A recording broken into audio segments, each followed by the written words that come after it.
सभी परिजनों को सादर प्रणाम। आज हम यहाँ पर नारखी के पास अफोगढ़ी में संतोषी माता का जो मंदिर है, यहाँ यज्ञ करने के लिए आए हुए हैं। और यहाँ के बाद देवखेड़ा में जाकर यज्ञ करना है और देवखेड़ा के बाद फिर टुंडले में गायत्री जयंती पर गायत्री चेतना केंद्र पर यज्ञ करना है।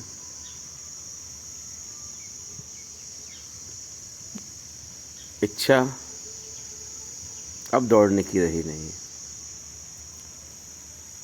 अब मैंने क्यों लगता है ऐसा कि बस जितना दौड़ भाग कर सकती थी कर ली, अब दौड़ भाग कम हो, बाहर की दौड़ भाग कम हो। अगर कहीं प्रवेश का पानी है तो उस अंत जगत में पाए जिसके लिए दौड़ भाग कर रहे हैं। हर व्यक्ति इस धन के लिए भागता है, पैसे के लिए भागता है। शायद उसे लगता है कि धन को पाने से खुशियां मिल जाएं, लेकिन ये सच है, धन को देकर खुशियां खरीदता है। इसका मतलब खुशियों की कीमत धन से ज़्यादा है ना।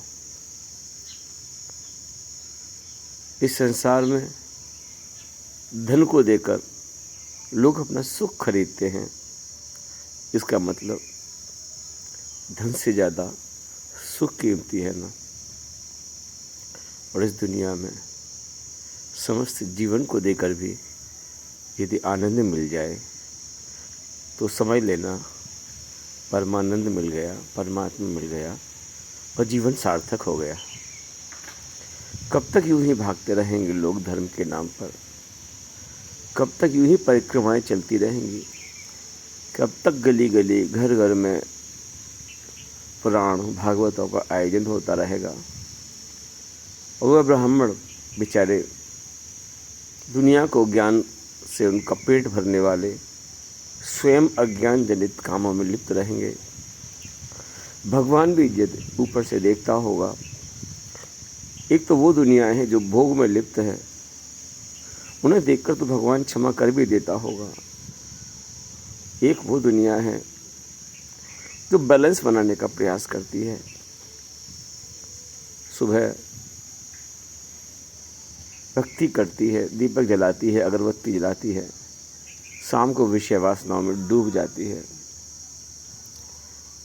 और एक वो दुनिया है जहाँ सिर्फ परमात्मा की खोज है, जहाँ सत्य सनातन की खोज है, जहाँ वह सुख चाहिए, वह शांति चाहिए, वह आनंद चाहिए, जो संपूर्ण जीवन को देकर और एक नहीं कई जीवनों को देकर, हजारों जीवनों को देकर और उसकी प्राप्ति हो जावे। एक वो प्राप्ति है। आप सबसे मैं यही प्रार्थना करूँगा, धर्म का वास्तविक रूप समझने का प्रयास कीजिए। बहुत आसान है किसी अधार्मिक व्यक्ति को सत्य समझाकर सत्य रास्ते पर ले आना, लेकिन अधूरा धर्म, अधूरा सत्य व्यक्ति के अंदर एक भ्रांति पैदा कर देता है कि मैं जो कर रहा हूँ वो ठीक है, मैं जिस रास्ते पर चल रहा हूँ वो ठीक है, मुझसे अच्छा कोई नहीं, मेरी नियति बिल्कुल सही है। और यही कारण है सब कुछ सही होने के बाद लेकिन जीवन में कहीं सही दिखाई नहीं देता। पूछा जाए भगवान के सामने क्यों बैठते हो, तो कहते उपासना करने के लिए बैठते हैं। अरे उपासना का अभिप्राय क्या होता है? उपासना का अभिप्राय है चिंतन में शुद्धता हो, चिंतन में पवित्रता हो, चिंतन में शांति हो। साधना करने के लिए बैठता है। पूछा जाए ना साधना बता किसको कहते हैं?